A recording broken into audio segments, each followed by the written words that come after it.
Okay, this is Unit 4, Lecture 1. We're going to call it A House Divided, as in Lincoln's quote, a house divided against itself cannot stand, which we will get to at the end of the lecture, actually.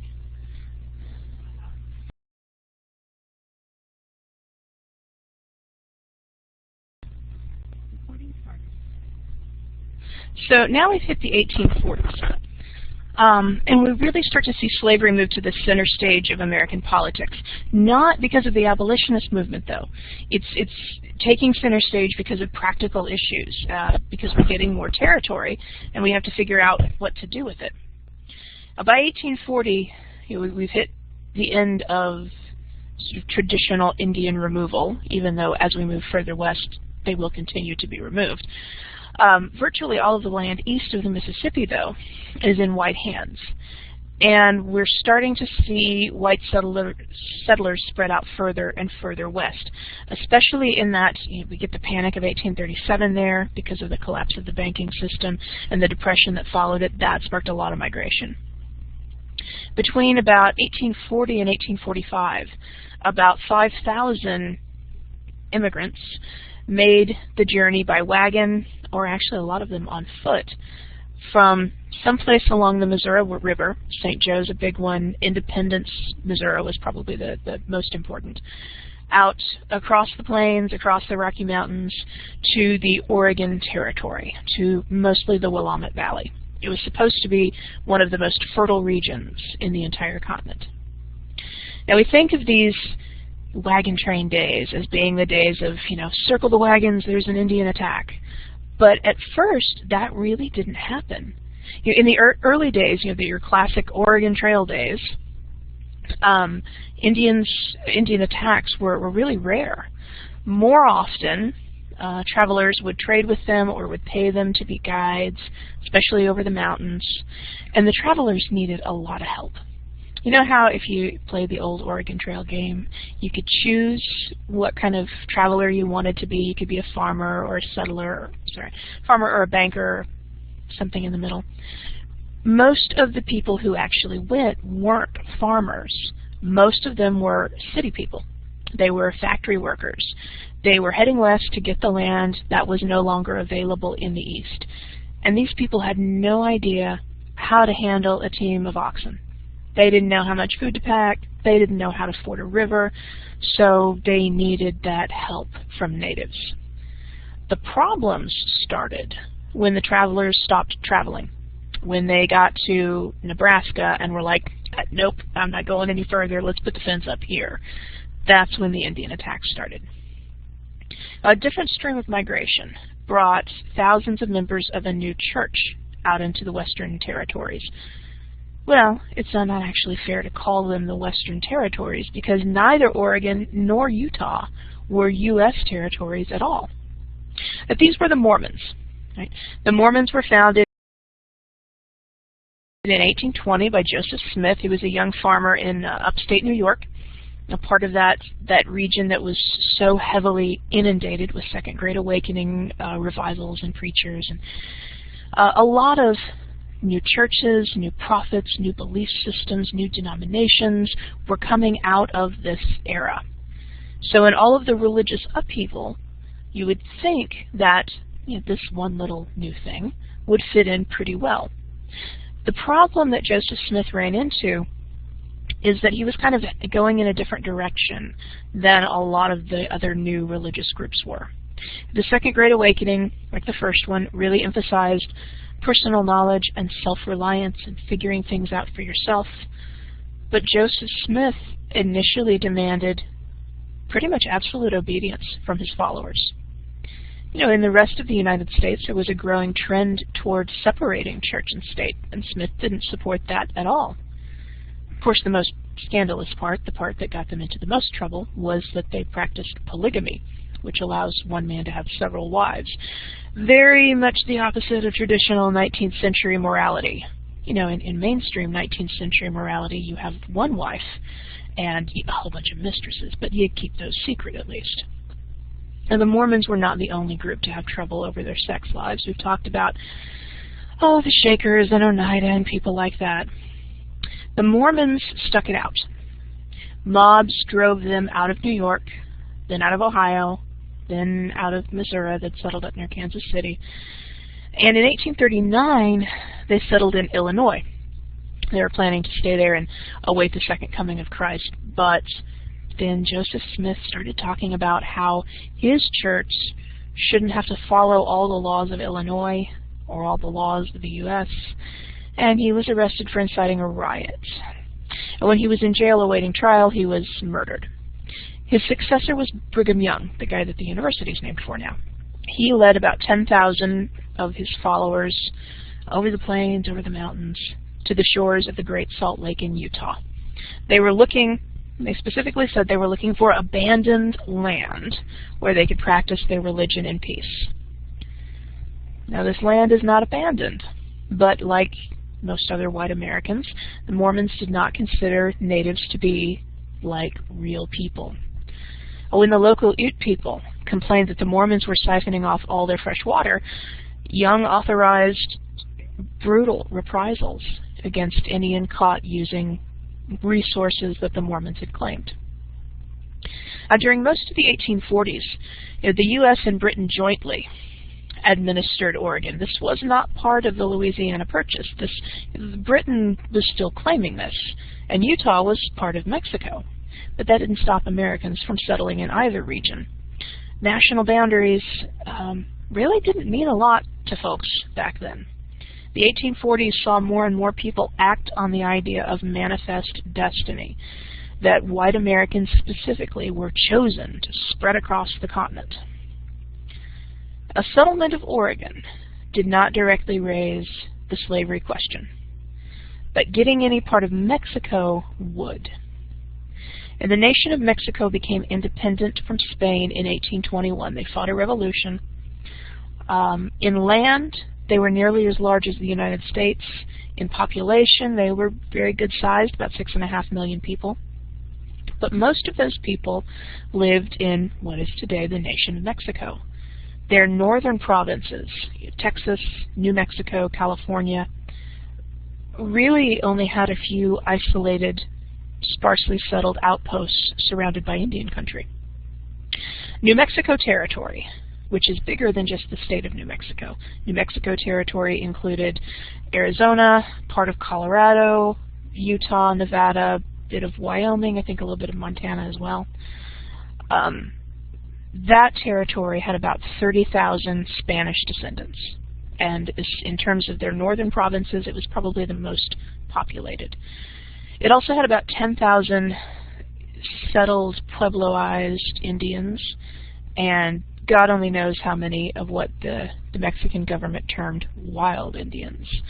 Nomadic groups of Apache and Comanche who you wouldn't sit down long enough to be counted.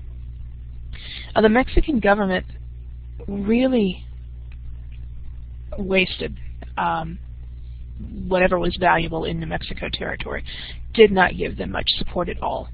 The U.S. government was much more supportive of the territory, especially the area around Santa Fe, than their own Mexican government was. And when the trade route opened up, the Santa Fe Trail between Santa Fe, New Mexico and Independence, Missouri, New Mexico Territory became much more economically dependent on the United States than on Mexico itself. This is going to cause some problems. Now, California Territory, their non-Indian population was even smaller, about 3,200 Mexican/Spanish descendants, compared to about 20,000 Indians who lived on the mission lands, were enslaved on the mission lands, and about 150,000 Indians in free nations. In the 1830s, the Mexican government decided that they wanted to attract more Mexican-descended settlers, more Spanish-descended settlers to California. So they got rid of the missions. They dissolved the old mission lands, they freed the Indians who had been working for the missions, and then they took the land and the Indians and gave them to a new class of Mexican cattle ranchers. It was part of the enticement to get people to move out there. You can get the old mission lands, and you can get, well, we're not going to call them slaves, but pretty much slaves out of the Indians. They called themselves the Californios, these new Mexican cattle ranchers going out into this territory. The Californios defined themselves basically in opposition to the surrounding Indians. Californios called themselves gente de razón, people of reason, people who are rational. They called the Indians gente sin razón, people who have no reason, or people who are not rational. Like others of European descent, the Californios usually believed that the California natives were uncivilized, were really only fit to labor. So for the common good, Indians were forced to leave the missions and then go work for these new landowners. The California territory also, very slowly, began to attract some U.S. citizens, and they started to make some noise about maybe the United States should take California. Now, the first part of Mexico to be settled by significant numbers of U.S. citizens was Texas. And the Texas territory, in terms of European-descended population, was the smallest of the northern provinces. They had about 2,000 Spanish-descended settlers, known as Tejanos. In order to develop this region, which they had no luck attracting their own citizens to move to, the Mexican government made a deal with Moses Austin, a farmer up in Connecticut. They were going to give him this immense grant of land, and then he was going to dispose of it however he saw best to try and attract American settlers, European-descended American settlers, into the Texas territory. His son, Stephen Austin, is the one who carried out this plan. They got the land grant. He resold the land in smaller plots to U.S. settlers at 12 cents an acre, which was an amazing deal even back then. By 1830, the population of U.S. origin had reached about 7,000. It was 3.5 times the population of Tejano origin. And these U.S. settlers wanted to follow U.S. law. This is not part of the United States. Texas is still part of Mexico. And the Mexican government became alarmed that their control over Texas was weakening, so they banned any further immigration from the United States. Stephen Austin led the U.S. settlers to demand more autonomy, to demand recognition of the laws that they wanted to see, and they were joined by quite a large percentage of the Tejano elite.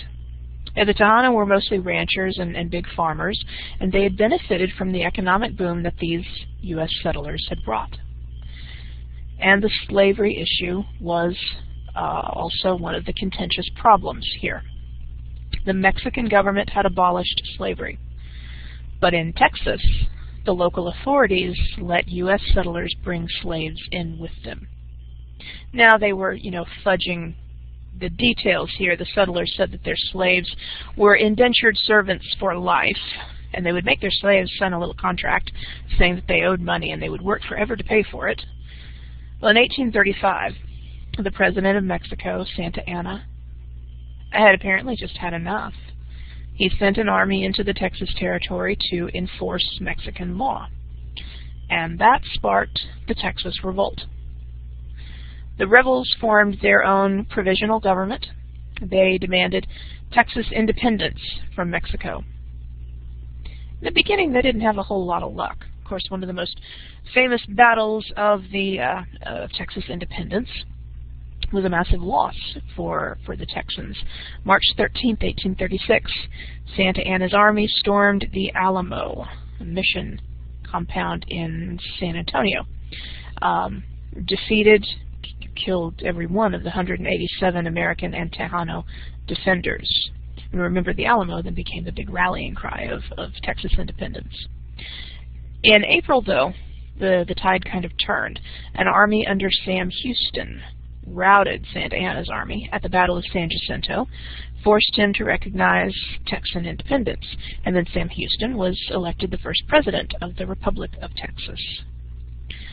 Now, Texas never intended to stay an independent republic.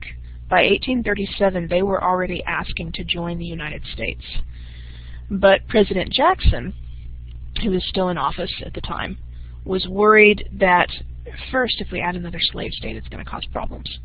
And second, it's going to hack off Mexico. And the United States, we don't know if we're really in a position to fight Mexico right now. So Jackson kind of put them off. Van Buren, after him, kind of put them off.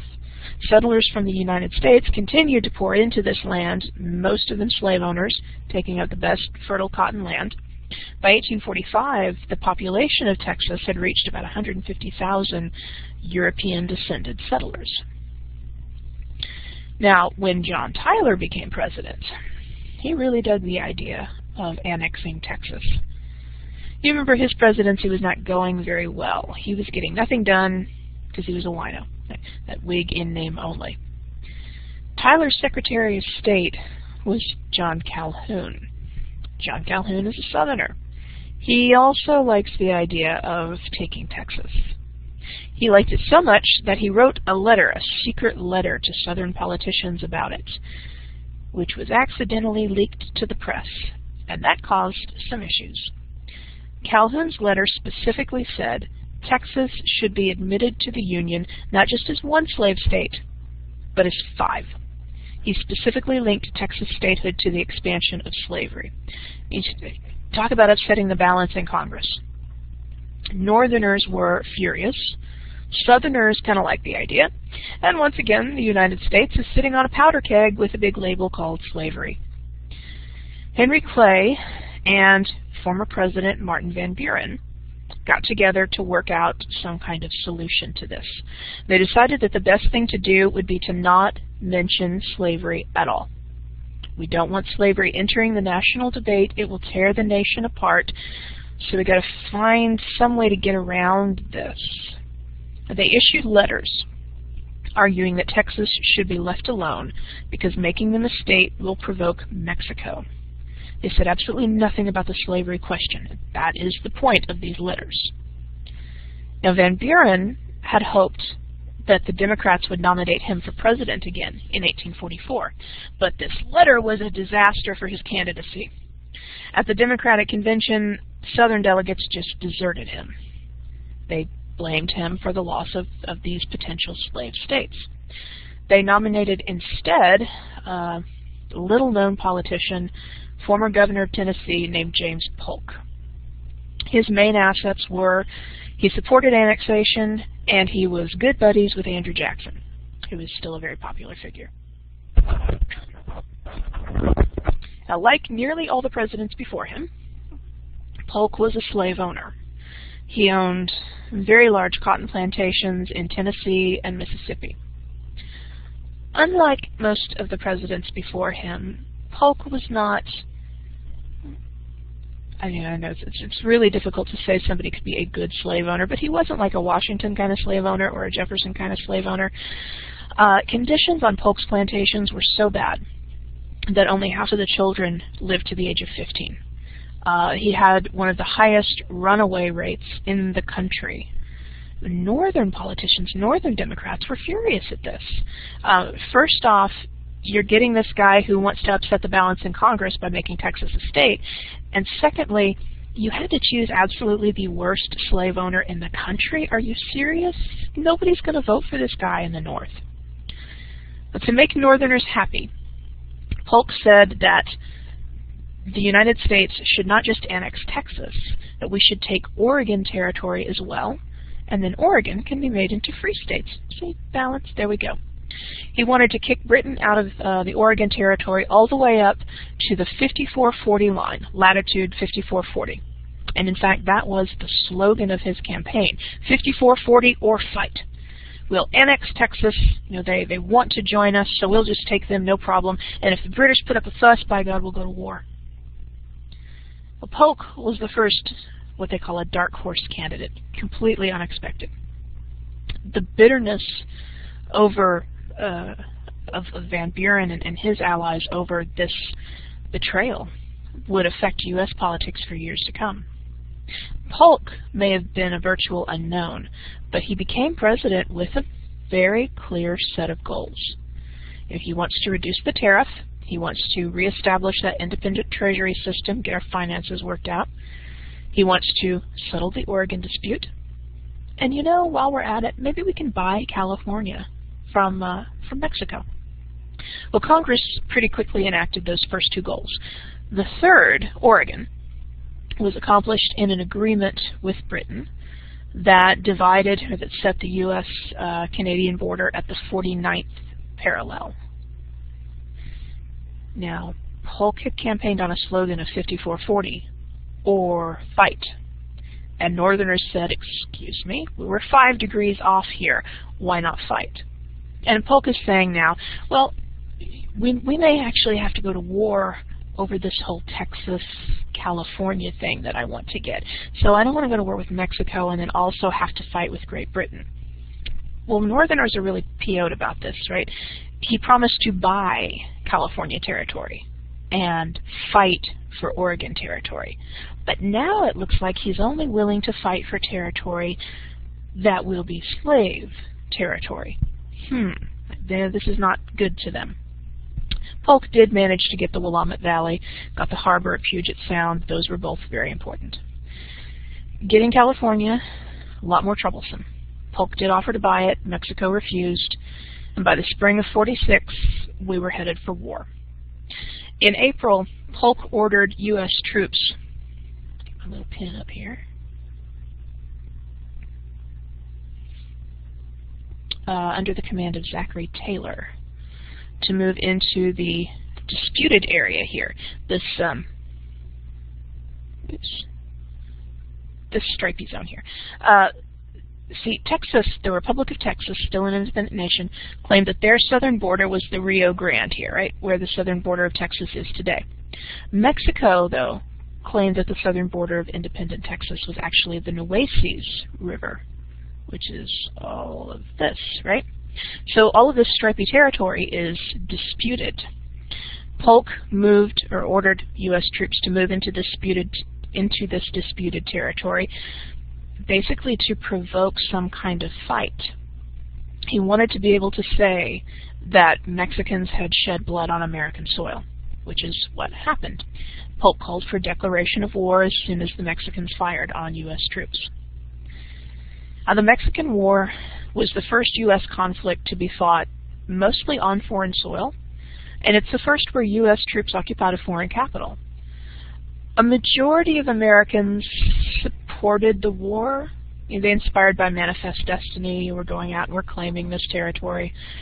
They were convinced that Americans, had this good moral desire to spread liberty. It's not just greed for land, it's, a moral reason. But there was a significant minority, especially in the North, that did object. They were afraid that the real purpose of the war was to expand slavery. Ulysses Grant, who served with distinction during the Mexican War, later called this one of the most unjust wars ever waged. He said that the United States was starting to act like a European empire, not a democratic republic. More than 60,000 volunteers fought in the Mexican War. Combat took place in 3 main theaters. California, not a whole lot happened there. New Mexico territory, which again, not a whole lot there. And then a lot of it going on in Mexico itself. One of the more interesting incidents out in the California theater of the war was the California Republic. In June of 1846, this little group of American insurrectionists proclaimed that California was free of Mexico and did not wish to be a part of the United States. They're going to form the Republic of California. They named Captain John Fremont as their ruler. They made their own flag with a big bear on it, which is why the California state flag has a big brown bear on it now. The Republic of California was just the most insignificant nation ever founded on this continent. There were 33 citizens. They did not invite the Californios to join. To be honest, the Californios don't even seem to have noticed that they were doing this. The Republic of California lasted for a whopping 26 days. Then the U.S. Navy sailed into Monterey, pulled up a U.S. flag, and the Republic of California said, okay. At about the same time that was happening, 1,600 U.S. troops marched on Santa Fe, New Mexico, entered the city with not much resistance, and basically held it for the rest of the war. Santa Fe is a lot more closely tied to the United States than it is to Mexico. They are not sorry to see the U.S. Army come in. Now, the bulk of the actual fighting happened in central Mexico. In February of '47, Zachary Taylor, General Taylor, defeated Santa Anna's army at the Battle of Buena Vista. Now, typically, when you defeat the army that the ruler of a country is leading, President Santa Anna, that wins you the war. Didn't work this time. Mexican government still refused to negotiate, so President Polk ordered American forces under Winfield Scott to land at the port city of Veracruz and then march across land to take the capital of Mexico City, which they did with, again, not a whole lot of difficulty. In February 1848, the Treaty of Guadalupe Hidalgo was signed, which confirmed that Texas was part of the United States.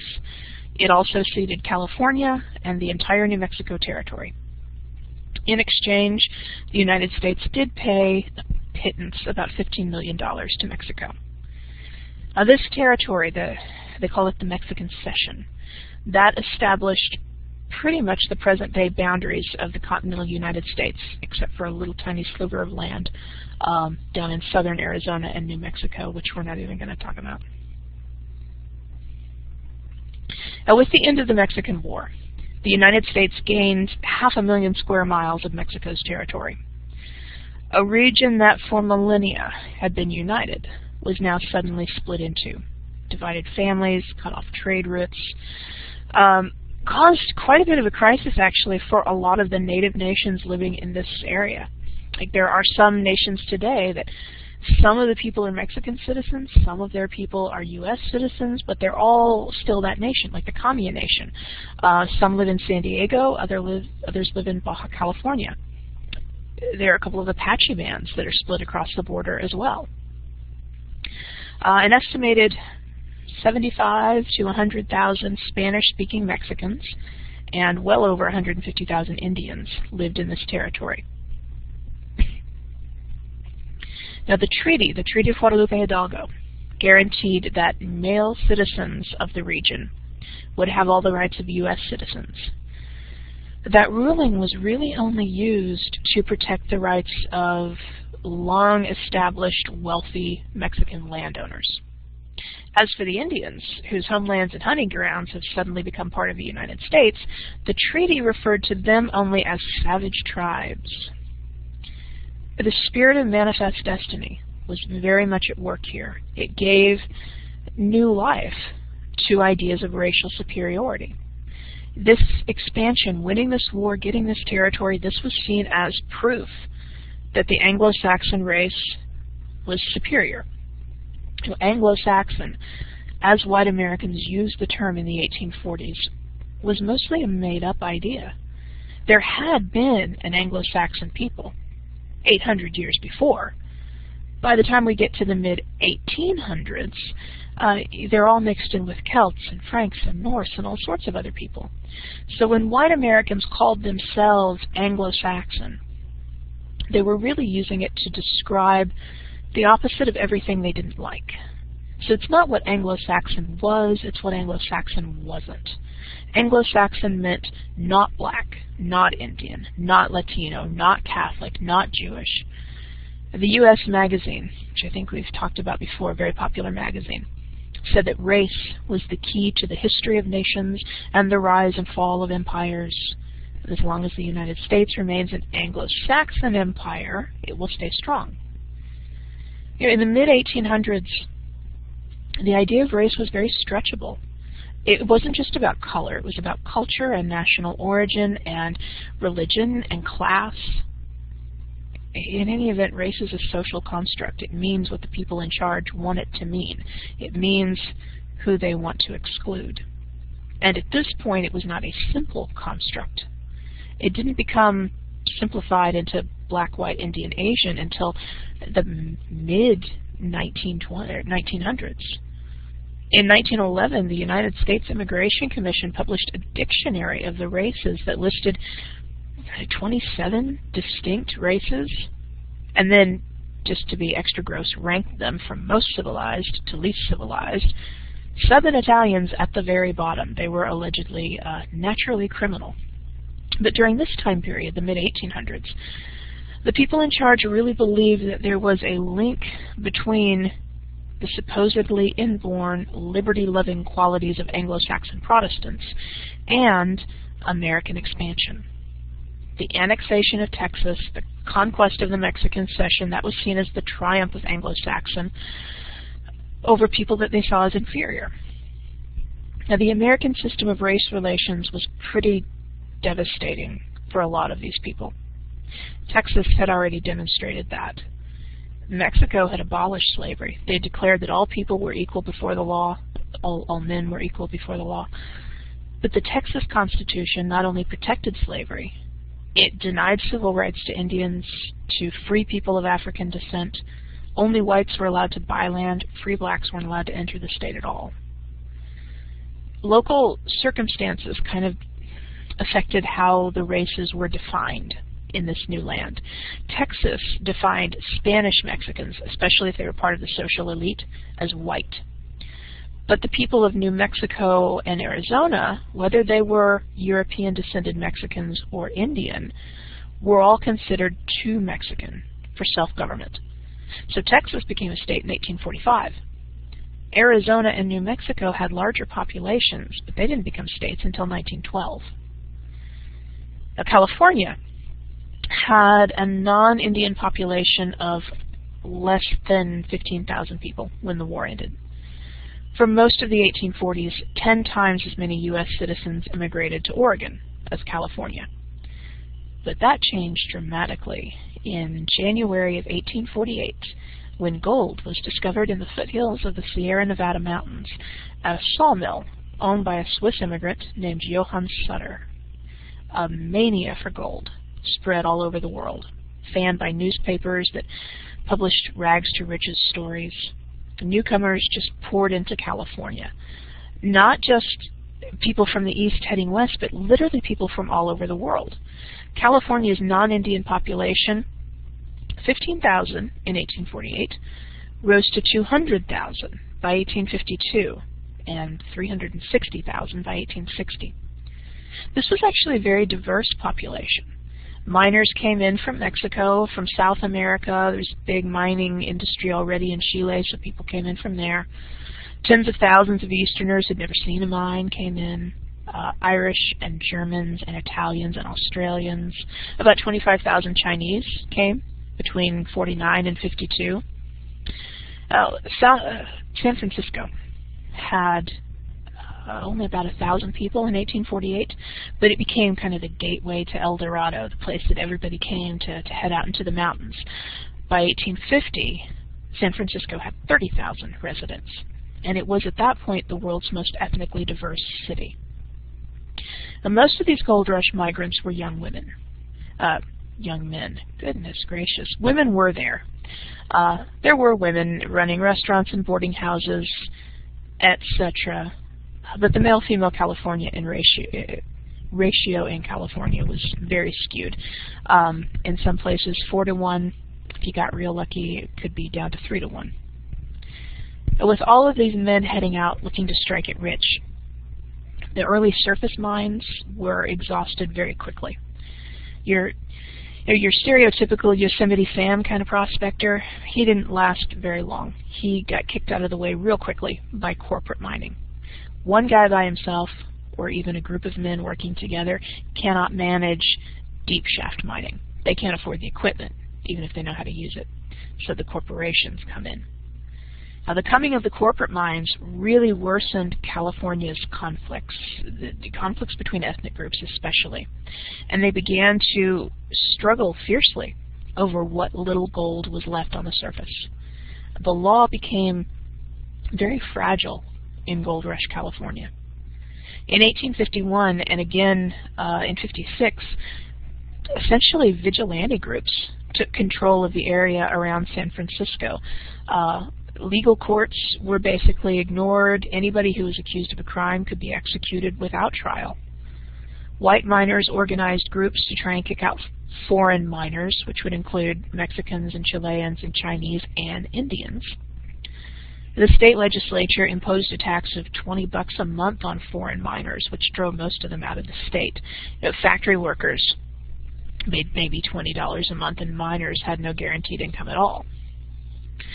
Now, the boundaries of freedom in California were very tightly drawn. The state constitution of 1850 limited voting, the right to testify in court, to whites. They excluded Indians and Asians and the few Africans who were in there. California landowners who could prove Spanish descent were considered white, but if you couldn't prove it, chances are the courts would not uphold any of your land claims. Eastern newcomers got that land. But for the natives of California, the gold rush was just a disaster. Gold seekers overran Indian communities. Miners, ranchers, vigilantes murdered thousands of people. Thousands more were declared vagrants by the local courts and then were forced to labor for the corporate mines. Between 1848 and 1860, California's Indian population had been reduced from more than 150,000 down to about 30,000. And many of them were, in fact, removed. There's no further west to push them, so you push them east. That's how the Modoc ended up in Oklahoma.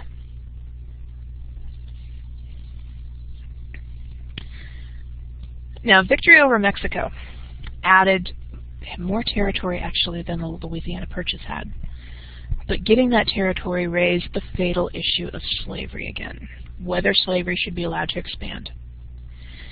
Now, before the war, the status of slavery in all parts of the U.S. had been settled, either by state law or by the Missouri Compromise. But this new land opened that question up again. These territories, they're not states, so they don't have state constitutions. And they hadn't been part of the Louisiana Purchase, so does the Missouri Compromise apply to them or not? Yeah, many Americans said no. Even anti-slavery forces. David Wilmot is a Pennsylvania congressman. He proposed a resolution that would outlaw slavery in all of the territory gotten from Mexico. Well, this just threw the political parties into a tizzy. They had both, Whigs and Democrats, had both carefully built up a national base, trying to appeal to people in North and South. But now almost every Southerner, regardless of party, was furious. Every Northerner, regardless of party, supported Wilmot. The Wilmot Proviso did pass in the House of Representatives, where the North had a little majority, but it failed in the Senate, where slaves and free states had an even balance.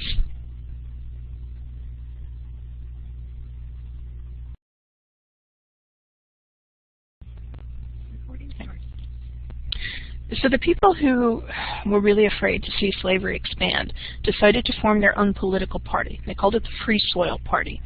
They nominated former President Martin Van Buren as their candidate for president, and Charles Francis Adams, son of John Quincy Adams, grandson of John Adams, as his running mate.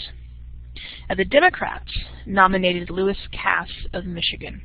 He said that the settlers in a territory should be able to decide for themselves if they want slavery or not. And that idea came to be known as popular sovereignty. Now, Van Buren ran with this brand new party, in part as an act of revenge against the Democrats for them, not supporting him in the '44 election. But his campaign was very, very popular among Northerners who didn't like the idea of the slave power growing. And he got a decent percentage of the vote. The actual winner was the Whig candidate, Zachary Taylor. Hero of the Mexican War, big Louisiana sugar planter. But the fact that a former president and the son of another former president had abandoned the traditional parties to run on a free soil platform showed that anti-slavery sentiment is no longer just a fringe issue. It's something that not just radical abolitionists talk about. It's something that could win 14% of the popular vote. Now, free soilers were not abolitionists per se. Some of them were, but most of them weren't. Most free soilers were much more concerned about stopping the spread of slavery, not fighting it where it already existed. Many Northerners resented what they saw as Southern domination of the federal government. If they could stop slavery from spreading, if they could make all of this new territory free soil, then the North and their interests would rise to the top of government. Northerners wanted a protective tariff, they wanted government funding for canals and railroads, but they had a hard time actually getting those passed because Southerners usually voted against it. If they could change the balance in Congress, though, they can get what they want. And for thousands of Northerners, not politicians, just regular people, this new territory looked like a land of opportunity. If they could move out there and get land or get wage jobs, they might find the freedom that they had wanted. The labor movement said that that western land was a path to economic freedom, that it was a way of fighting unemployment, a way of fighting low wages. To a lot of Americans, small farmers and workers alike, that land was kind of seen as their last chance to become independent. But if slavery spreads to that new land, white workers will suffer. If slave plantations take up all the best land, what's a small farmer going to get? He's going to get the same crap he's been getting since 1619. If slave labor spreads out there, how do wage workers get good jobs? Slaves will be doing all the jobs. And the idea of free soil had a double meaning, too. The Free Soil Platform in 1848 wanted the government to stop the expansion of slavery. They also wanted it to give that land away free to settlers. Now, to white Southerners, though, the idea of keeping slavery out of the Mexican cession seemed like a violation of their rights. Southerners fought in the Mexican War. In fact, Southerners, a higher percentage of Southerners volunteered for the war than Northerners had. So they believed that they had a right to the spoils of war. They said that if the government singled out slavery as the one kind of labor not welcome, it would be like an insult to the South. In 1848, when this argument is getting really nasty, the majority of slaves lived in states that hadn't even existed when the Constitution was written. A lot of the older plantation areas were suffering massive soil exhaustion. So just like Northerners believed that westward expansion was necessary for their well-being, Southerners also believed that. They need new land. And of course, they were angry at the idea of admitting new free states without a slave state to balance them out. Now this era is not just problematic for the United States. These tensions, questions of democracy and freedom, it's happening all over the world. In world history, the year of 1848 is known as the Springtime of Nations. There are democratic uprisings happening all over Europe. There was a movement in Britain, the Chartist movement, that organized massive demonstrations in favor of expanded voting rights. The French replaced their monarchy again with another republic. The French went back and forth on whether they wanted monarchy or not. Hungary tried to declare their independence from Austria. Italy and Germany had massive unification rebellions, but they all failed. Chartism faded away. In France, Napoleon III took the throne. Revolts in Budapest and Rome and other cities were crushed. And in the United States, some Americans were beginning to wonder if our own experiment in democracy was going to fail. It lasted longer than all those other attempts, but, God, maybe it's just not going to survive this. Now, with the slavery issue really looming, party leaders struggled to hold the nation together. In 1850, California asked to become a state. We'd gotten them as part of the Mexican cession. They were a territory. Now they want to be a state. And they wanted to be a free state. Now many Southerners opposed this because it upset the balance in Congress. So Henry Clay, who's pretty old by this point, he came up with a four-part plan, another compromise, called it the Compromise of 1850, creative naming. First part, California will enter the Union as a free state. Second part, the slave trade will be abolished in Washington, D.C. Not slavery itself, just the trade, just the buying and selling of human beings. That was important because it was kind of embarrassing to have foreign dignitaries come to D.C., and there was literally a slave auction house across the street from the Capitol building. We didn't want them to see that.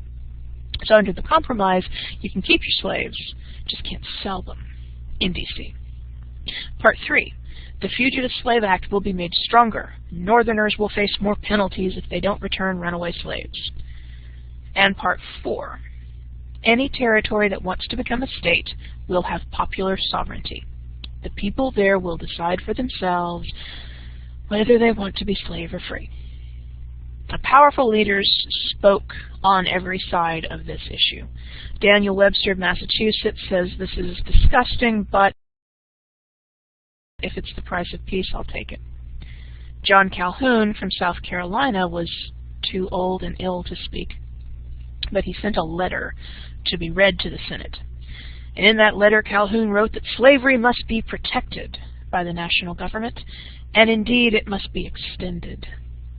And not just extended into those territories that wanted it, but into all territories, whether they like it or not. Remember back in like 1812, when Calhoun was a negotiator and a compromiser and a nationalist? Not anymore. Calhoun said that if the North opposed him, the Union would not survive. The Southerners were not the only people to have a problem with this. A new senator from New York, William Seward, also opposed it. He said that all moral law stands against slavery, and if the South doesn't want to abide by moral law, then by God we'll make them. That was really the first time that a strong, actually fully abolitionist voice spoke out in the U.S. Senate. President Taylor was a Southerner, but he was also a strong nationalist, and he really did not like any of this talk about disunion. He accused Southern leaders of holding the nation hostage to their demands. He said, screw the compromise, we don't need this. All we need is to let California become a state on their own terms. They went through the territorial process. They've gone through the Constitution writing process. Let them in. We don't need to worry about the rest of this. You know, parts 2, 3, and 4 are just going to cause problems. So forget it. Just take California as a state. But Taylor died suddenly. Well, not suddenly enough, really, for him. He was ill for a very long time because of the state of medical care back then. He had probably gastroenteritis, some kind of bacterial infection, probably from eating contaminated food because hygiene sucked. And his doctors just made him worse. They gave him Ipecac, which induces vomiting. But gastroenteritis causes vomiting, so then they gave him quinine, which is a muscle relaxant. But gastro also causes diarrhea. Muscle relaxant on top of that, not the best thing. Then they gave him opium, which, God bless him, that's probably the only good thing they did for this poor guy. They bled him. They leeched him. They blistered him. So you put on a mustard pack until the skin blisters, and then you cut it and drain it so the bad blood gets out. Then they gave him mercury. So just in case he survived the rest of it, he would have massive brain damage. Finally, he just gave up and died. But Taylor's vice president was Millard Fillmore. Fillmore was from New York, and he supported the compromise. He helped to break the impasse in Congress, and they got the compromise passed. The leaders slapped each other on the back and said, hey, we've avoided disaster again. But they really hadn't. This compromise is terrible. In particular, the new Fugitive Slave Act, Part 3. That created a great deal of controversy. This law allowed special federal commissioners to decide the fate of alleged fugitives without jury trial, without testimony from the accused. Now, wasn't the South supposed to be the region that was all about states' rights and local authority and don't want the federal government to get too powerful? Not this time. Under the Fugitive Slave Act, the South was perfectly happy for federal agents to go into local communities and override local laws. To them, slavery is much more important than being consistent with their states' rights talk. They were also perfectly happy to pay criminals to kidnap free people and sell them into slavery because they can't testify on their own behalf. Federal officers got a cash bonus for every slave they captured. There were a couple of pretty big kidnapping rings going on. During the 1850s, those federal tribunals heard hundreds of cases, ordered hundreds of slaves to be returned to the South. But northern states did not go gently. In a series of dramatic, violent confrontations, fugitives and their allies resisted arrest. A large crowd rescued a captive slave from a Syracuse jail in '51, took him off to safety in Canada. That same year, an owner who tried to recapture one of his fugitives was killed in Pennsylvania. And then we get some sadder stories. Margaret Garner was a Kentucky slave who had escaped with her entire family to Ohio, which was practically a miracle, right? Well, when they caught up with her, she killed her youngest daughter rather than see her be returned into slavery. That actually became the basis of Toni Morrison's novel Beloved. In some places, jury nullification became the standard northern response.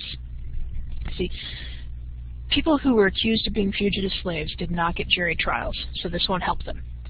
But if an abolitionist or any northerner is accused of helping them escape, then they do get jury trials. So that's where nullification comes in. Jury nullification is when somebody is tried for a crime. All of the evidence supports that they were in fact guilty. They probably even admit that they did do it. But the jury will acquit them because the law itself was unjust. Yes, you did this thing, but we can't find you guilty because we don't think it's something that should be against the law. Ministers were heavily involved with jury nullification. In the North, several thousand fugitives, even freeborn black people, worried that they were going to get caught up in this and fled to safety in Canada. And the sight of so many refugees looking for freedom in not the United States really challenged America's image of ourselves as an asylum. Canada seemed to be pretty amused by it, to be honest. So the compromise settled down the political debate, but it did nothing under the surface. It didn't settle down any of the anger that was building. In the 1852 presidential election, the Democratic candidate Franklin Pierce won a sweeping victory, which came as quite a shock. He had been running against Winfield Scott, who was a hero of the Mexican War. Scott was the guy that actually captured Mexico City. Before this slavery thing cropped up, Scott would have been a shoo-in. Now, Scott's not an old rough-and-tumble war hero. He's not an Andrew Jackson kind of guy. Winfield Scott's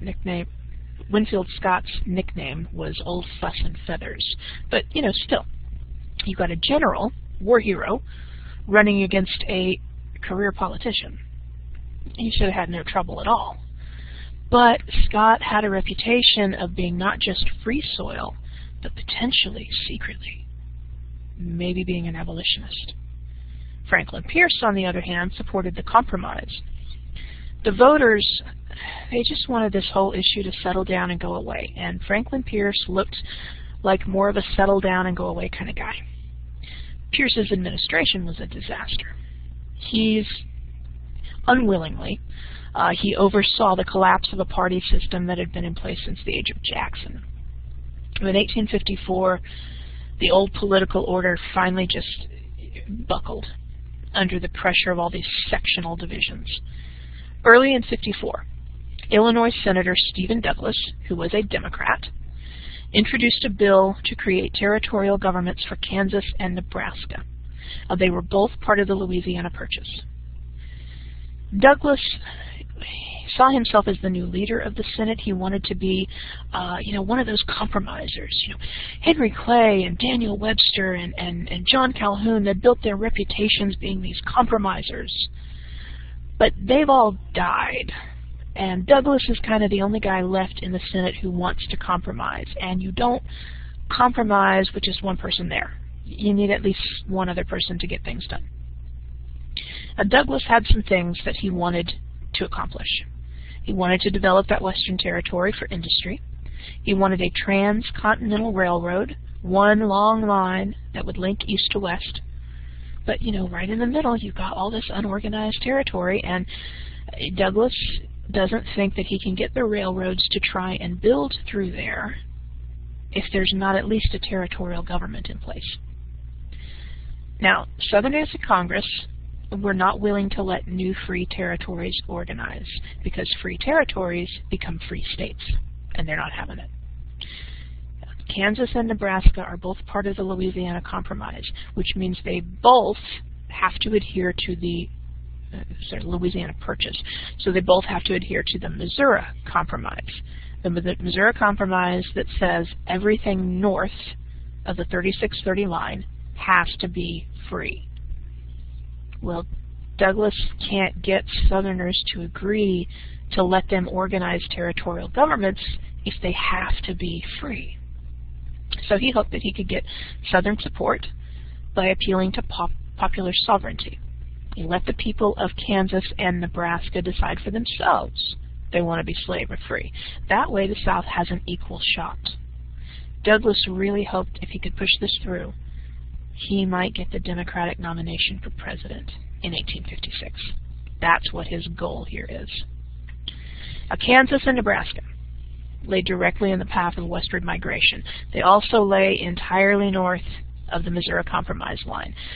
So popular sovereignty should not have applied there. Douglas's bill, the Kansas-Nebraska Act, repealed the Missouri Compromise. Anti-slavery congressmen, not just anti-slavery, but free soil congressmen as well, they flipped their lids. They published this document, an appeal to the Independent Democrat, one of the most effective pieces of political persuasion ever. It said that the Kansas-Nebraska Act was a gross violation of a sacred pledge. It is part and parcel of an atrocious plot to convert free territory into a, make sure I get this right, dreary region of despotism inhabited by masters and slaves. Really wonderful, bombastic language there. It helped to convince millions of Northerners that the South is aimed at nothing more than total control of the West, and eventually the nation. Now, the Kansas-Nebraska Act did pass. It did become law, but it shattered the Democratic Party. Even while Congress debated, the North was having massive protests. Half the Northern Democrats in Congress voted against it, and the other half only supported it because of party loyalty. But this is it. This is the last moment that party loyalty is going to hold them together. It's hard to think of any single piece of legislation in American history that had a more profound impact on the direction this country is going to go. I mean, this is a corner-turning piece of legislation. In the wake of the Kansas-Nebraska Act being passed, American politics just completely disintegrated and began to reorganize. The Whig Party collapsed entirely. The South, which had been divided between Whigs and Democrats, have now become solidly Democratic. Most of the North, they're not really going to like the Democrats anymore. Stephen Douglas is going to remain basically the only popular Democratic politician in the North. They're going to join a brand new party, one that has just been created specifically to oppose the expansion of slavery.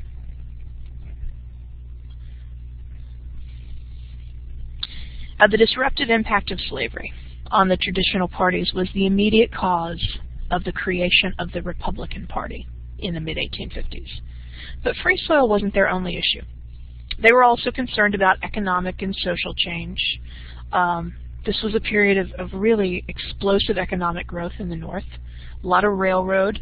1848, there were about 5,000 miles of track. 12 years later, about 30,000 miles of track, most of it in the Old Northwest. Four big trunk railroads linking eastern cities to western farming centers. By 1860, the North had really become this complex kind of integrated economy, kind of this whole circle working together. Eastern industrialists sold manufactured goods to the farmers out west. City workers ate the food produced by the western farmers and took the raw materials and made it into manufactured goods that they sent back out. So it's this whole circuit going on. But it's a circuit that is a northern circuit, and it's not really crossing the borders between north and south the way it used to. The biggest center of production that was emerging here was around the Great Lakes, Buffalo and Cleveland and Pittsburgh and Chicago. Chicago really was a complex manufacturing center. They made reapers and windmills and prefab houses which all helped Western farming settlement. New York had become the major financial center. The Southern economy was still growing because of the expansion of cotton, but it could not match this explosion happening up north. Now, this economic expansion fueled a massive demand for labor, which was met in large part by growing immigration. Between 1790 and 1830, we hadn't seen a whole lot of immigration. But between 1840 and 1860, we saw 4 million people enter the United States, mostly from Ireland and Germany. Almost all of them headed north because in the South, they have to compete with slave labor. They don't want to do that. In the North, they became a major presence in the cities and the country. In 1860, about half of New York City was foreign-born, and so was about a third of Wisconsin, heading out into that farming area. There were a lot of factors that contributed to this. Modernization of agriculture, growing industrial revolution in Europe had pushed peasants off the land, so they're looking for new land, they're looking for new opportunities.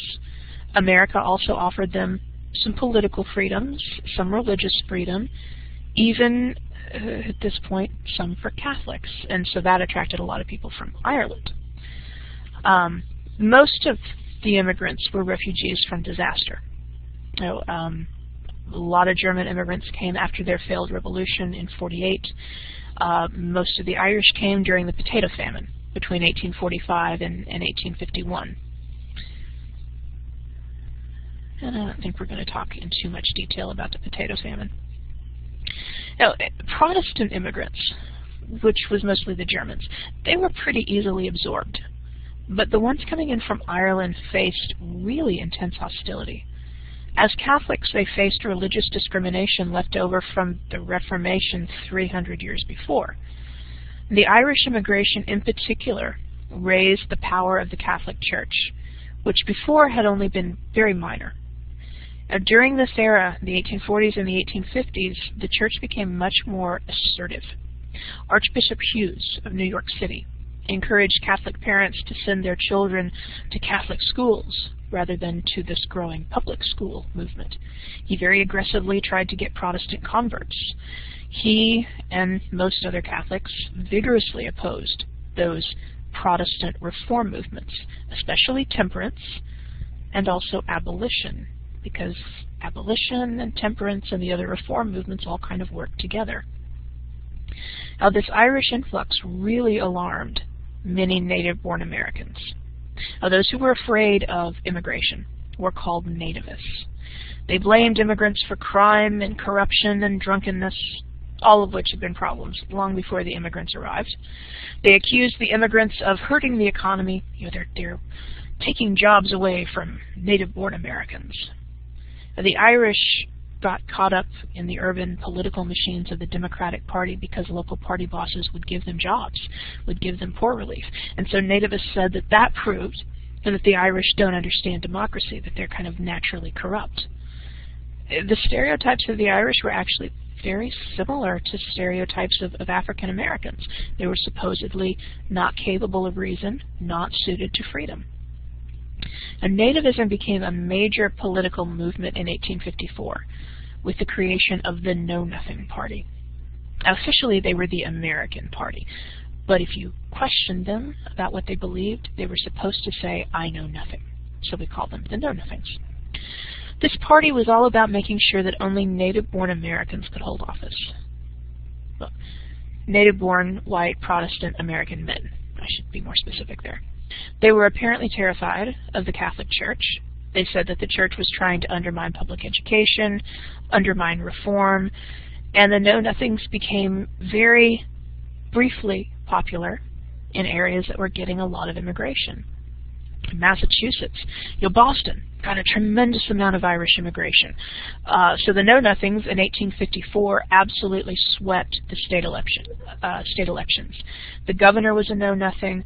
All of the national congressmen from that state were affiliated with the Know-Nothings. Most of the state legislature was affiliated. They also took the mayor's office in Philadelphia, in Chicago, and San Francisco.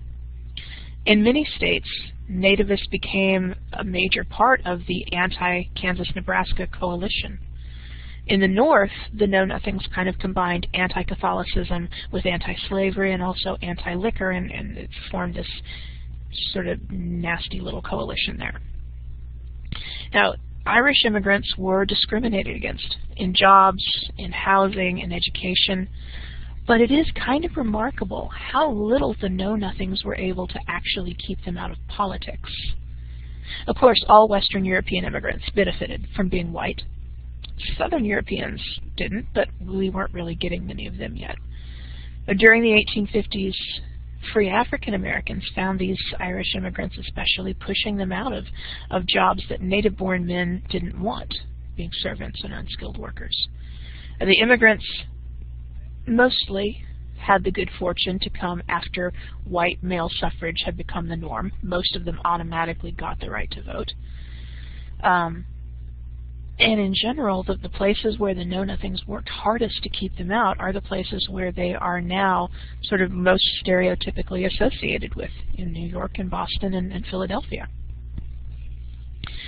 Now, by the mid-1850s, it was clear that this brand new party, the Republicans, as a coalition of former Northern Democrats who were anti-slavery and former Northern Whigs who were also anti-slavery, and Free Soilers and Know-Nothings altogether, would become the major party in the North, the major alternative to the Democratic Party.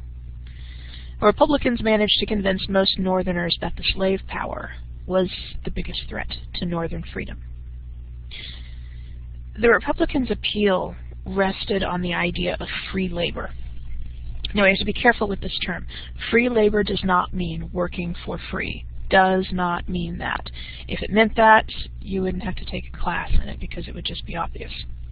Free labor means free men choose their work, they negotiate a fair wage, they enjoy the fruits of their labor. Free labor is the labor that free men do. Now, in Republican hands, the difference between free labor and slave labor became this whole comprehensive worldview that glorified the North as the home of progress and opportunity and freedom.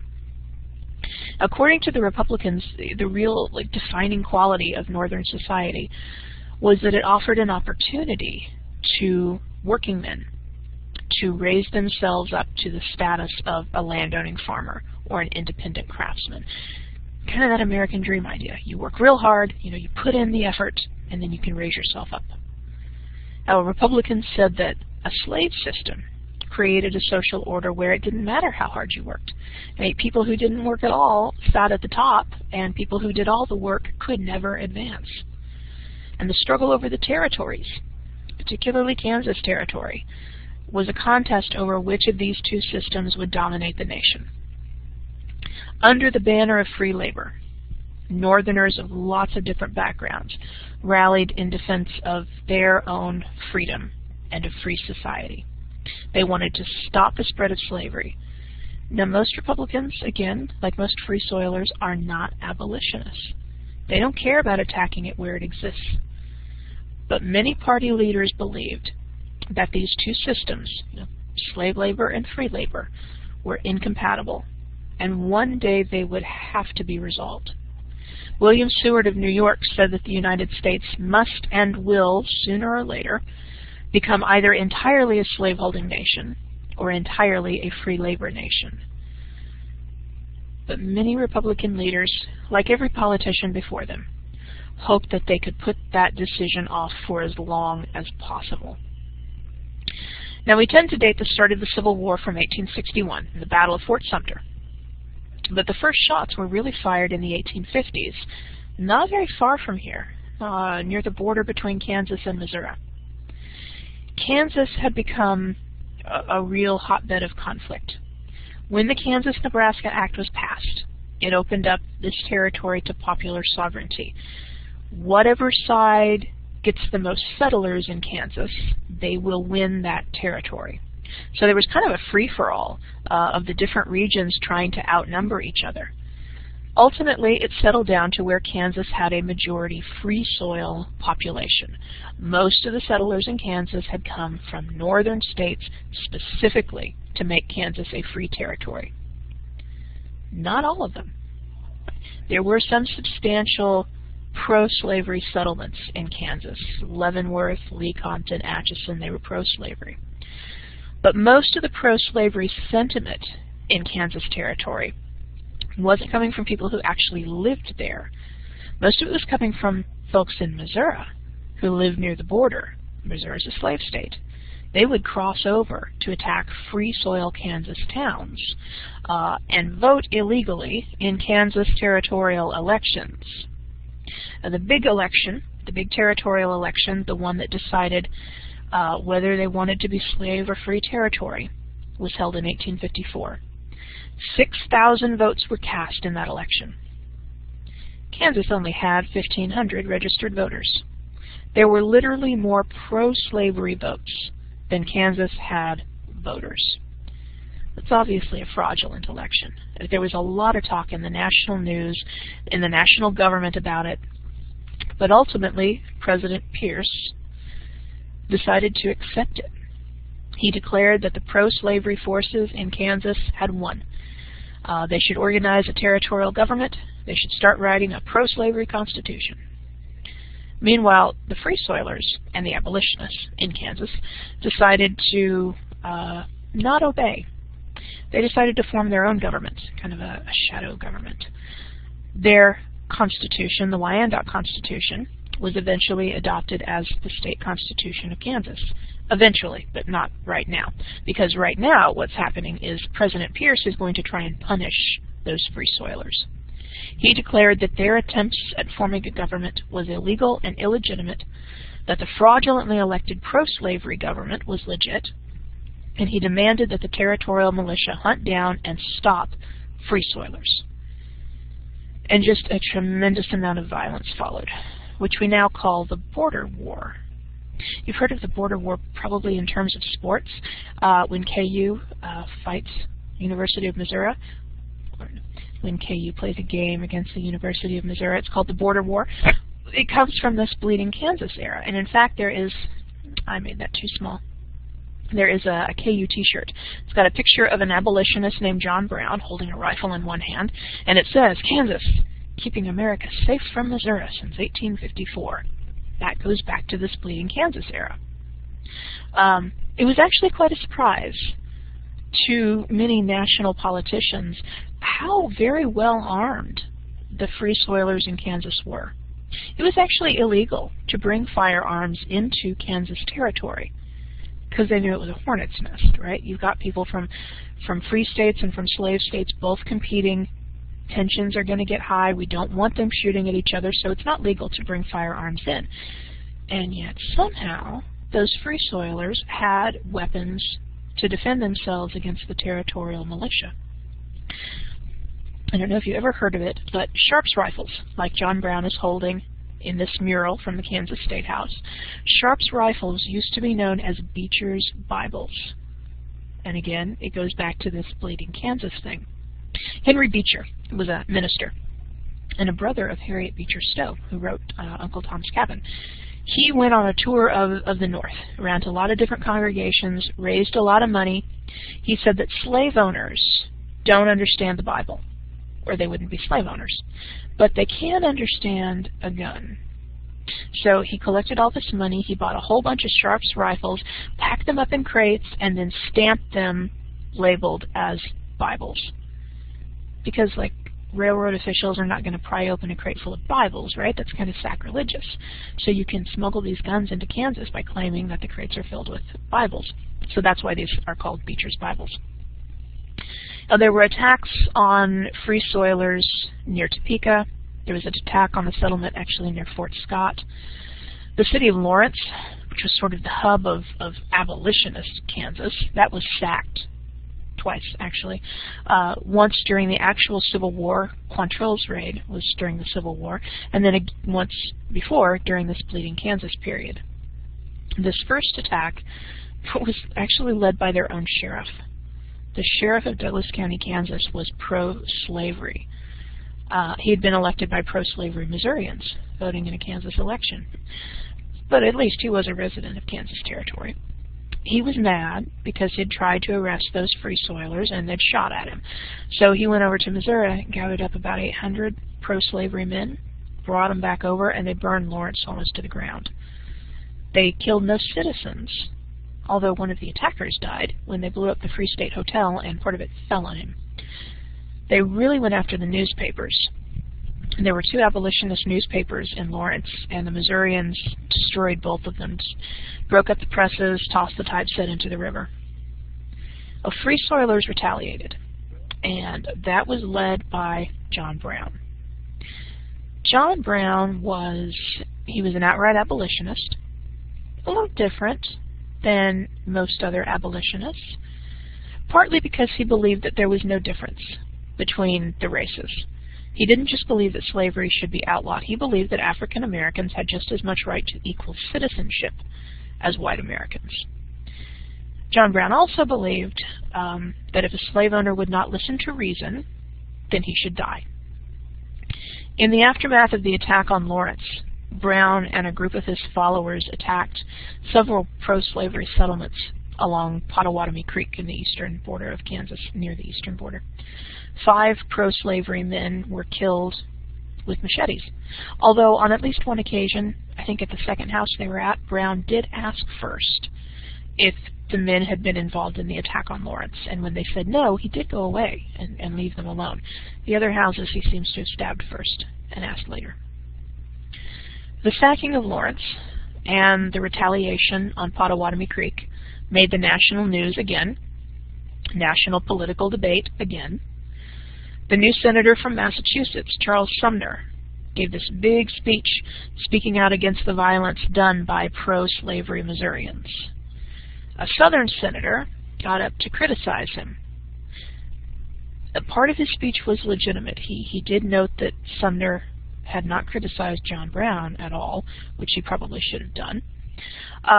Charles Sumner accused this Southern critic of cleaving to the harlot of slavery, and then said something to the effect of, "Nobody listens to you, you drooling old fool." The senator was a very old man. Well, that Southern senator had a young, hot-headed relative in the House of Representatives, and, you know, you do not dishonor a Southern man's family and reputation. Well, Preston Brooks, this kid in the House of Representatives, when he heard about the terrible insult done to his relative, went to the Senate to confront Charles Sumner.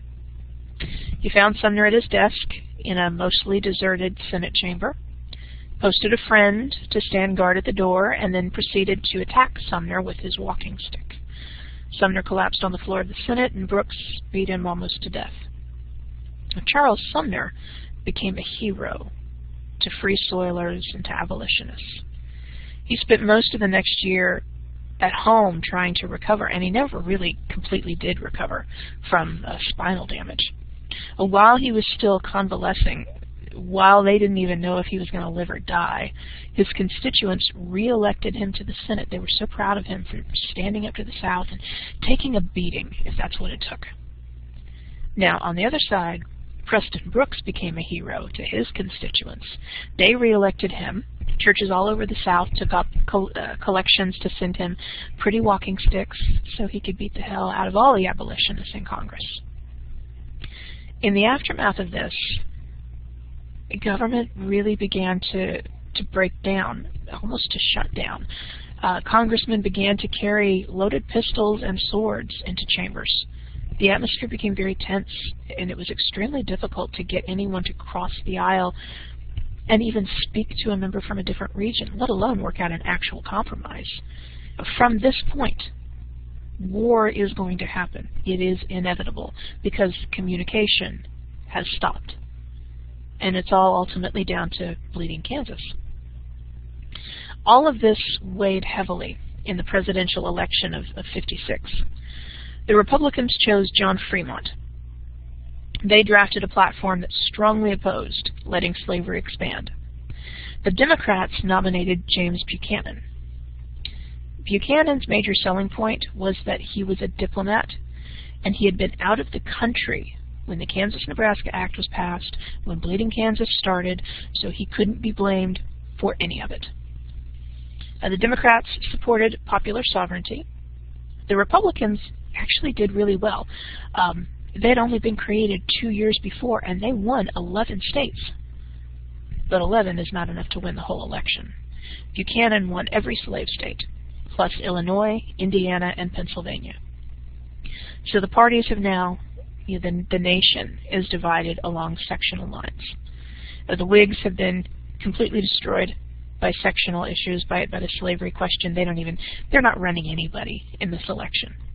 The Democratic Party has been severely weakened. It's now viable mostly in the South. And a new party has arisen, devoted entirely to the interests of the North.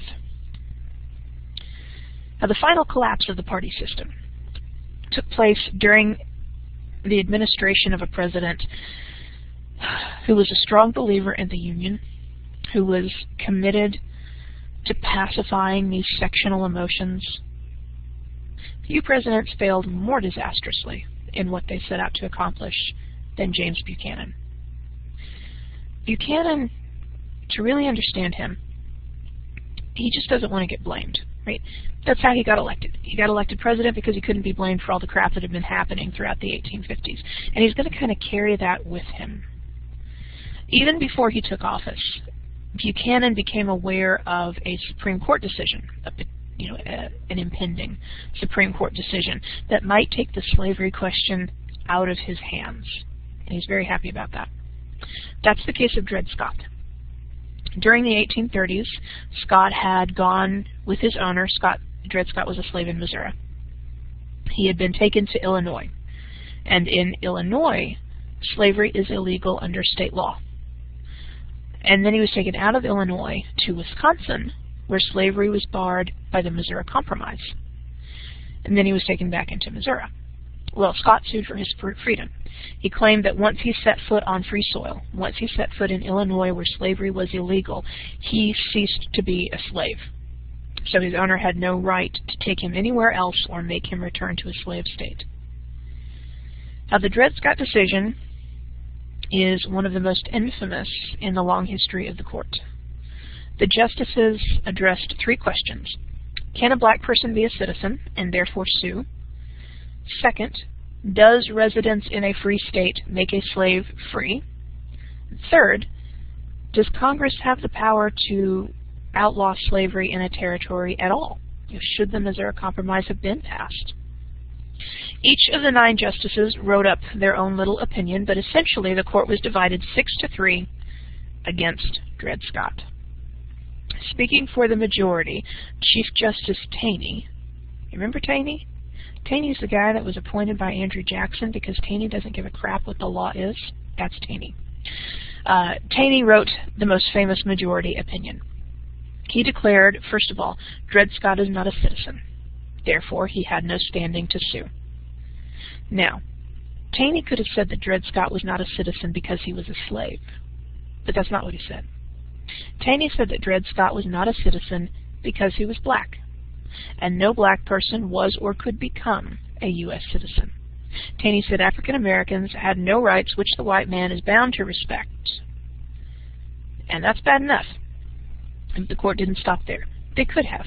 They could have said, you're not a citizen, you can't sue, bye. But no, they went further. Taney declared that Scott remained a slave, that Illinois law had no effect on him, which throws the whole idea of states' rights out the window. If your state cannot enforce its own laws, then where's your state's rights? There are no federal laws overseeing this, so why should Illinois have to enforce Missouri's laws when Missouri's laws are completely in conflict with Illinois' laws? Good. Residence in Illinois has no effect on him. And as far as Wisconsin went, Congress, to answer question 3 there, Congress had no power to outlaw slavery in a territory. So the Missouri Compromise was unconstitutional. And so is any other law that interferes with a Southerner's right to bring slaves into a territory. Well, that decision basically said that the entire Republican Party platform was illegal because it dealt with restricting slavery. But this decision also undermined popular sovereignty. The court has now said that Congress cannot outlaw slavery in a territory. Territorial governments are created by Congress. So if Congress can't outlaw it, can the territorial government that Congress creates outlaw it? Or is that just essentially another department of Congress doing it? The court answered every question regarding slavery, settled it decisively in favor of the slave power. Buchanan was just really happy that it wasn't his decision. Dred Scott himself was probably the person least affected by this decision. A new owner immediately freed him and his wife Harriet. He lived for only about a year afterwards. He's buried up at St. Louis at Calvary Cemetery. People still leave Lincoln head pennies on his grave for good luck. The impact of this decision on the U.S. government, though, was dramatic. The court itself suffered a major blow in reputation. The Republicans began to view the Taney Court as being essentially illegitimate. It's a puppet to the slave power. President Buchanan announced that slavery is now legal in all territories by virtue of the Constitution. In 1858, his administration tried to admit Kansas as a slave state under that fraudulently chosen Lecompton Constitution. Well, Stephen Douglas is a Democrat. Southerners like him, but this flies so far in the face of popular sovereignty. It's such a violation of popular sovereignty that Stephen Douglas forged a very unlikely alliance with Northern Republicans to block Buchanan's attempt to make Kansas a slave state. Kansas remained a territory. But that issue over the Lecompton battle convinced Southern Democrats that they couldn't trust Stephen Douglas. He is their party's most popular Northern leader, but he believes more in popular sovereignty than he does in what Southern Democrats want. So they don't really support him that much anymore. Now, the depths of Americans' division over slavery really came into focus during the midterm elections in 1858. Now, a midterm election is like the one that we just had. Right? It's where we vote for Congress but not president. So this is one of the most famous elections in U.S. history, and it doesn't even involve people running for president. It was over congressional elections, and the most famous was the Senate race in Illinois. Stephen Douglas was the Democratic senator from Illinois. He's the guy who had such a hand in the Kansas-Nebraska Act, trying to compromise on the slavery issue, big proponent of popular sovereignty, very popular politician in the North. But he faced an unexpected challenge from the Republican candidate, Abraham Lincoln. Lincoln was almost unknown outside of Illinois. In fact, he wasn't really that well known inside of Illinois.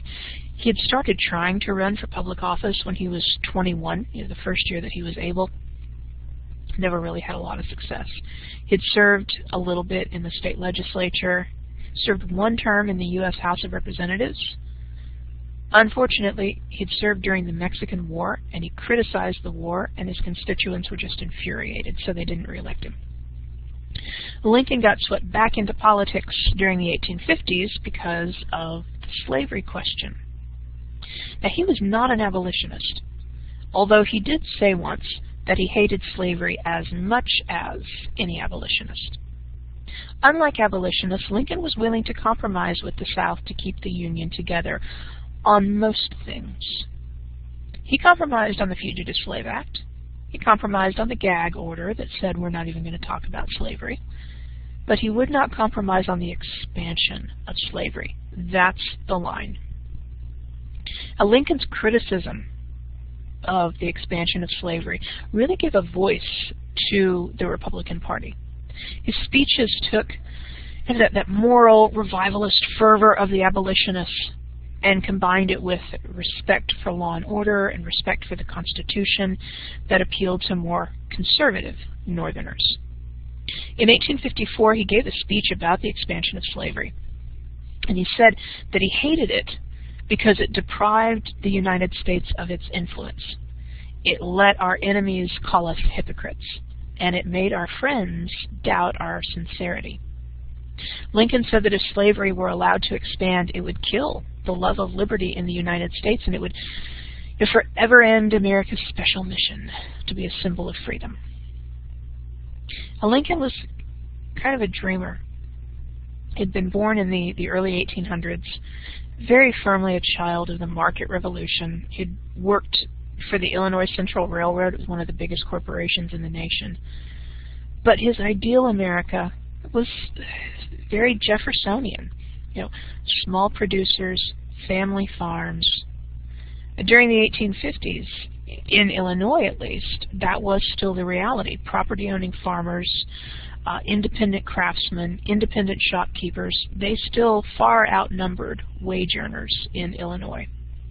Lincoln was very disturbed by pro-slavery, increasing pro-slavery radicalism, and he rose to the defense of Northern society. He wrote that he believed every man had a chance, and specifically, I believe a black man is entitled to it, in which he can better his condition. He said that everybody had a natural right to the fruits of their labors, and that included African Americans. Now, this campaign for Senate created Lincoln's national reputation. When he accepted the Republican nomination for Senate in July of '58, Lincoln described the contrast between himself and Douglas. He said, "A house divided against itself cannot stand. I believe this government cannot endure permanently half slave and half free." Now, Lincoln wasn't saying that war was necessary. He was saying that Americans had to make a choice. You can oppose slavery or you can give it room, but there's no middle ground. Now, Lincoln said that Douglas's idea of popular sovereignty was basically indifferent to morality, and it would only put the question off. It's not going to make it so we don't have to choose. It'll just put it off. Now, the thing about this election that makes it kind of weird and confusing for modern students is in the 1800s, you did not directly elect your senators. Your state legislature chose it for you. So when Lincoln and Douglas were running for Senate, nobody that they spoke to was actually going to vote for them. And what would happen was, if the state legislature became majority Democratic, then they would choose Stephen Douglas to be the senator. If the majority of the state legislature became Republican, then they would choose Lincoln as one of their senators. But they had to campaign. They still had to give all these speeches, and they still had to try and drum up voters for their parties. And they did it by holding debates. The Lincoln-Douglas debates were held in 7 towns. Tens of thousands of people turned up to listen to these. They're still kind of classics of American political speech. And at the heart of these debates lay different definitions of freedom. To Lincoln, freedom meant opposition to slavery. Douglas argued that freedom lay in individual choice and local self-government. He said that a big nation can only survive by respecting the rights of each state to determine their own institutions. But there's a problem. The Dred Scott decision, right? It said that Congress can't outlaw slavery in a territory. And Lincoln said, you know, if you adhere to that, then it means that a territorial government can't outlaw it either. So your whole popular sovereignty idea, Douglas, that's not going to work. Douglas kind of tried to hand-wave the whole issue. He said, a territorial government maybe won't be able to outlaw slavery, but all you have to do is just not grant it legal protection, and it'll just kind of go away. Then Douglas went on to criticize not just abolitionists, but all reformers. He said that politicians had no right to impose their own moral standards on society as a whole. He said Congress has no right to force a good thing upon people who are unwilling to receive it. If people want slaves, that's their right. Of course, when Douglas talks about people, he means white people only. He spent a lot of his time during the debate trying to portray Abe as a dangerous radical who was trying to degrade white people. Douglas said that the government had been created by white men for white men, and it shouldn't bother about anybody else. Now, Lincoln he shared a lot of the racial prejudices of his day. He supported colonization. He did not believe that America could become an integrated society. But unlike Douglas, Lincoln was not willing to use racism to get votes. And he refused to exclude black people from the human family. He said that they were entitled to all of a man's inalienable rights, which apply to all men, in all lands, everywhere, not just to Europeans and their descendants. But when the votes were tallied, they revealed that the state of Illinois looked just like America, split north and south. Southern Illinois had been settled by Southerners, people from Kentucky, people from Virginia. They voted for the Democrats. The northern part of the state was firmly in the Republican column. Now, the way that the state legislature seats are apportioned, each congressional district gets a certain number of seats based on population. And we know what the population is because of the census. But this is 1858. The last census was taken in 1850. And when that census was taken, Southern Illinois had more people. So the state legislature, Southern Illinois gets more seats. By 1858, I mean, the city of Chicago has just exploded. Northern Illinois has almost twice the population as Southern Illinois. But there's been no new census. So the apportionment is the same. Democrats sweep the House, or sweep the state legislature. They choose Stephen Douglas to be their senator. Now, tensions in the country were just getting worse, especially after an armed assault by a group of abolitionists on a federal arsenal at Harper's Ferry, Virginia. Now, the Harper's Ferry raid was led by our old friend John Brown, right, the guy that macheted people out there on Pottawatomie Creek. Well, he'd gone into hiding, sort of-ish, not hiding very well. After Pottawatomie Creek, he traveled through the north, through Canada, raising money, enlisting followers for this war on slavery. Like other abolitionists, John Brown was a deeply religious man, but Brown's problem was that he trusted a little too much in the Lord and not enough in good planning. His entire life, he would do things that made no sense, and he would trust that somebody would come along and bail him out. And then when they did, well, he would declare that it was obviously God's will that he was saved.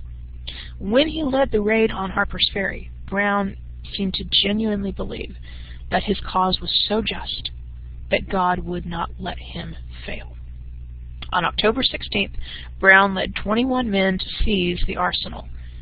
Militarily, the plan was bonkers. He didn't even do basic reconnaissance. There was a detachment of federal soldiers at Harper's Ferry, led by Colonel Robert E. Lee. They didn't know they were there. Well, of course, they were captured.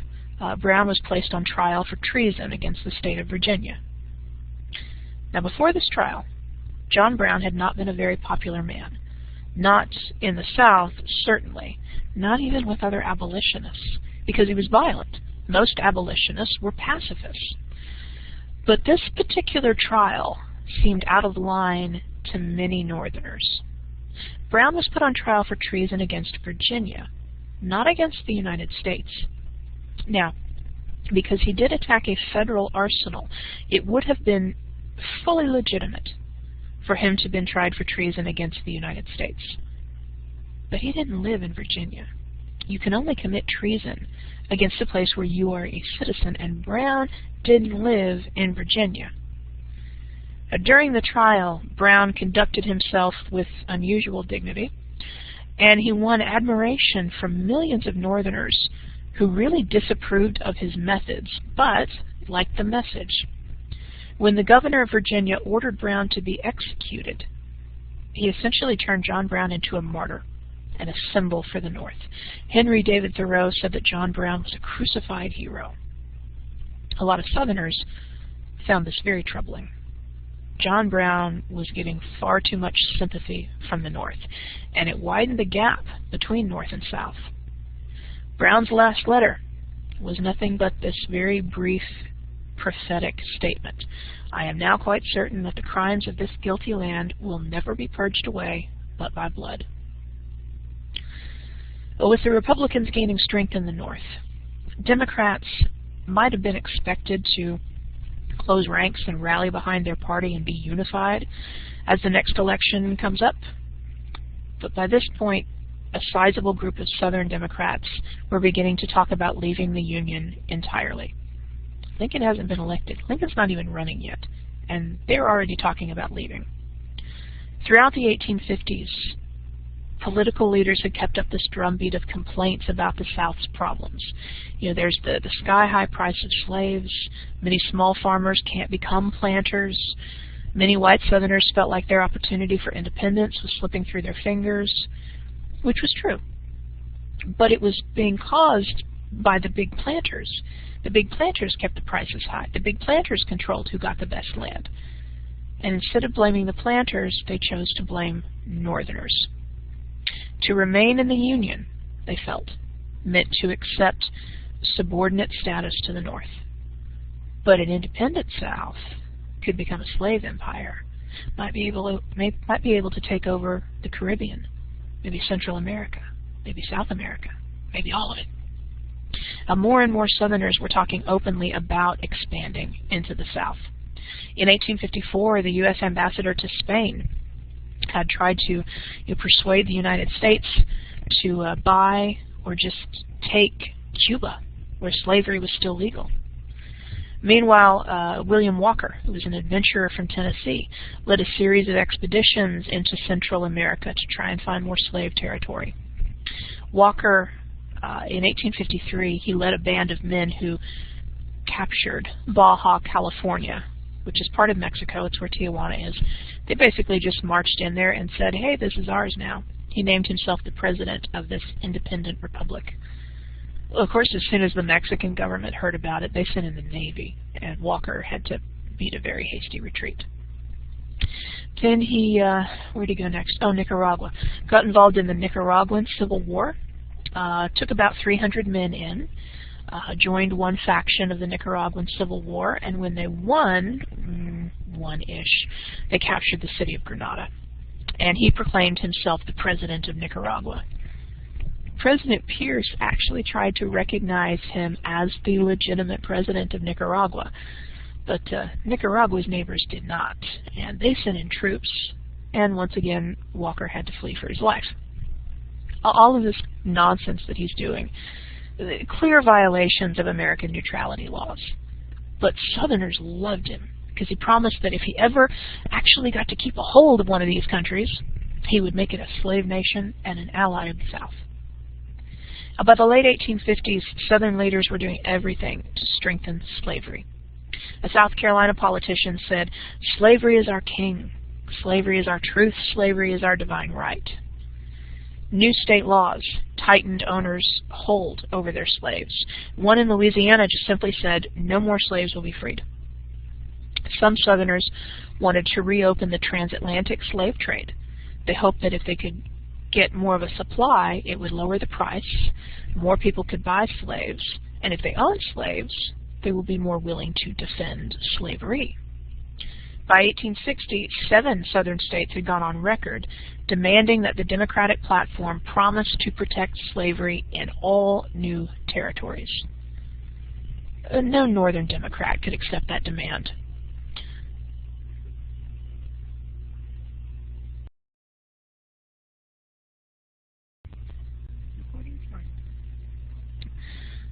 For Southern leaders to insist on a platform that would expand slavery, that's basically going to guarantee Democratic losses in the North.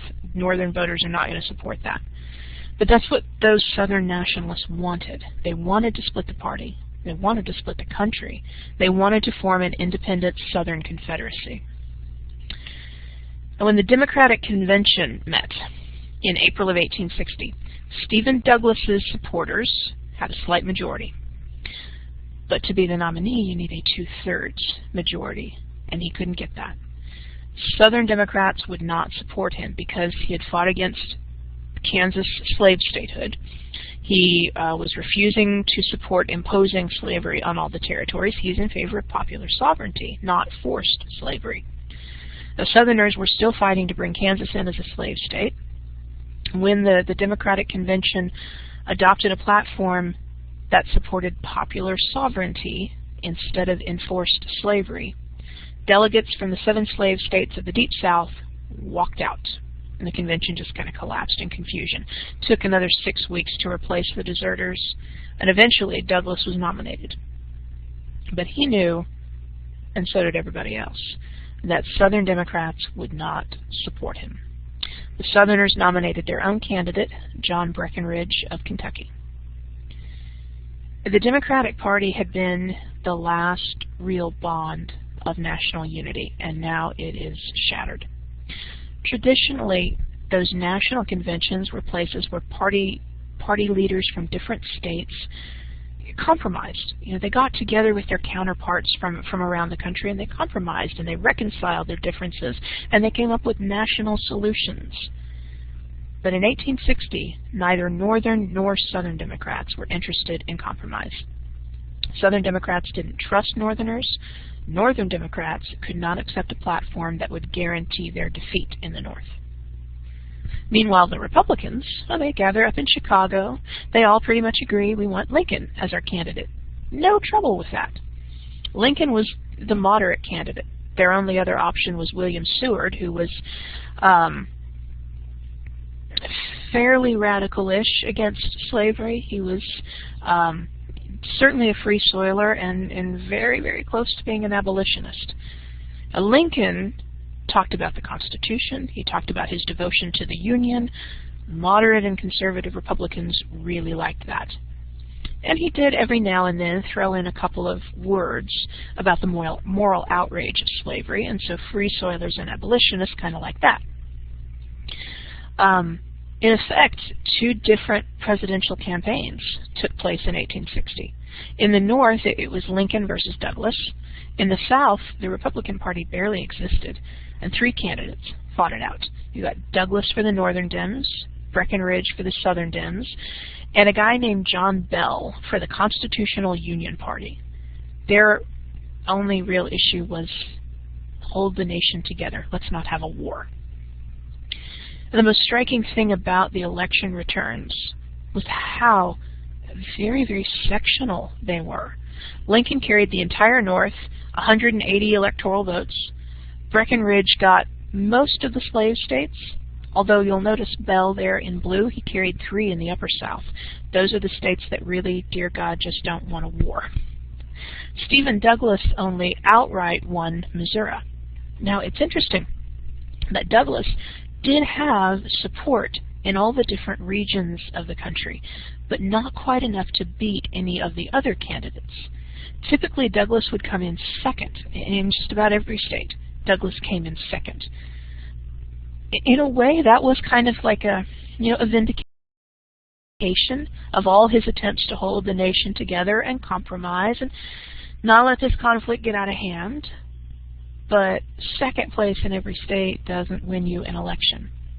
Now, Lincoln got 59% of the electoral vote.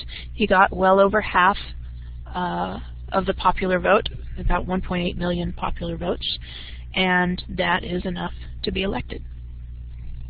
Now, in the eyes of many white Southerners, Lincoln's victory placed their future at the mercy of a party that was openly hostile to their interests. Now, nobody believed that Lincoln would take any kind of immediate steps against slavery. Lincoln is not an abolitionist, and nobody thinks he is. Not a one of these Southern politicians believed that Lincoln was going to come after their slaves.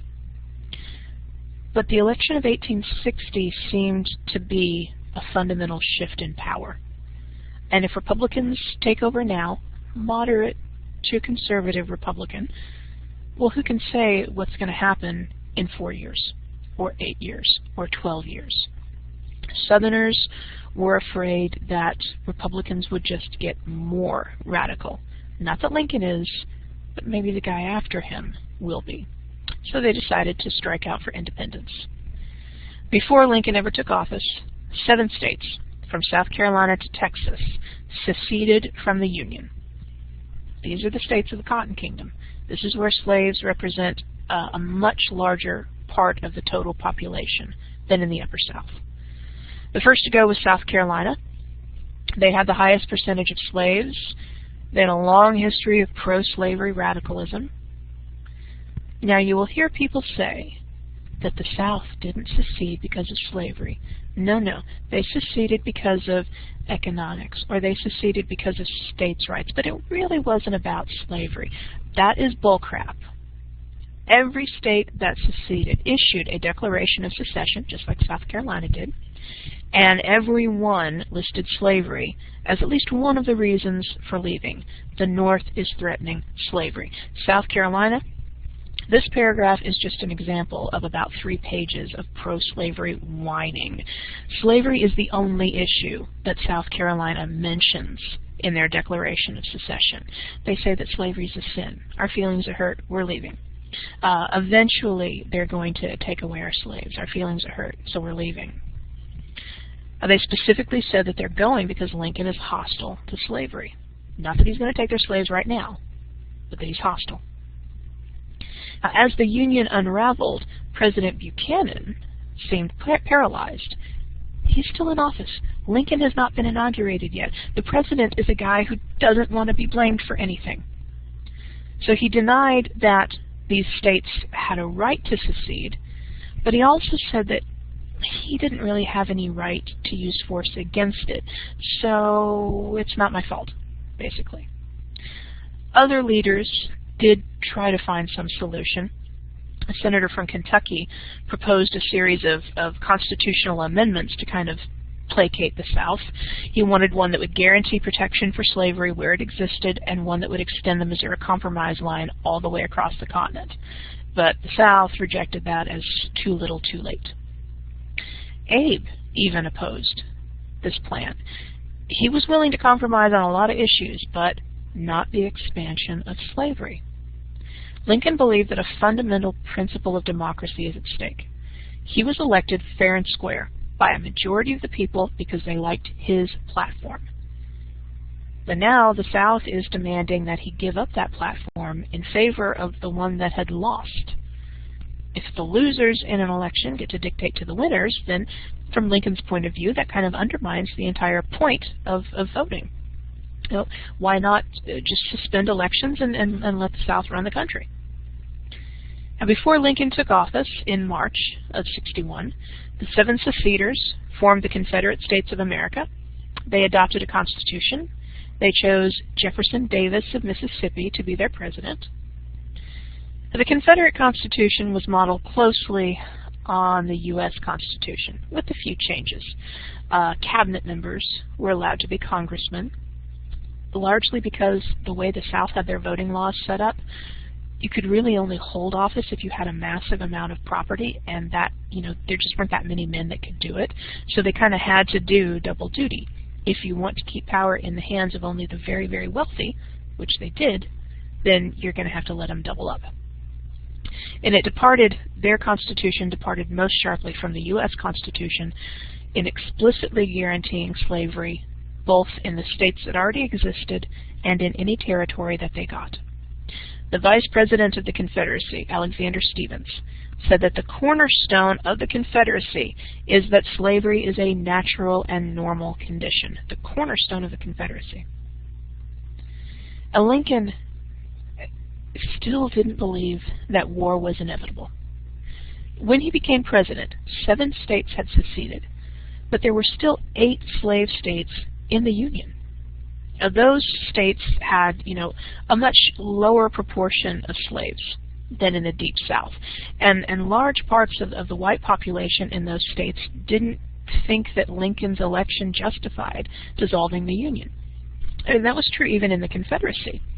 Whites had divided over secession. There were considerable numbers of non-slave owners in the Confederacy who were Unionists. And Lincoln thought that if you gave it enough time, secession might kind of just collapse from within. So in his inaugural speech, Lincoln tried to reconcile. He said that the South had no right to secede, but he also said that he didn't have any intention of interfering with slavery. He didn't threaten to retake the forts or the arsenals that the Confederates had seized, although he did promise to hold on to any remaining federal property. In his first few months as president, Lincoln walked a tightrope. In his first month as president, Lincoln walked a tightrope. He didn't want to do anything that would drive more slave states out of the Union, and he encouraged those Unionists who were in the Confederacy to kind of quietly work to bring it back in, and he tried to get radical abolitionists up north to just shut up. Abe wanted to be sure that if violence broke out, it would be the South that fired the first shot. And that is precisely what happened on April 12, 1861 at Fort Sumter. Fort Sumter was a federal fort. It was still under Union control in the harbor of Charleston, South Carolina. Well, a few days before this incident, Lincoln notified the governor of South Carolina that he needed to resupply the fort.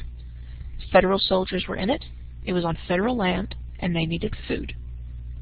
The governor of South Carolina asked President Jefferson Davis of the Confederacy what should be done. Should they let them come in and deliver food? Davis ordered Confederate troops to fire on Fort Sumter. He saw the fort as a threat to Southern nationhood. You've got this piece of federal land in the middle of the Confederacy.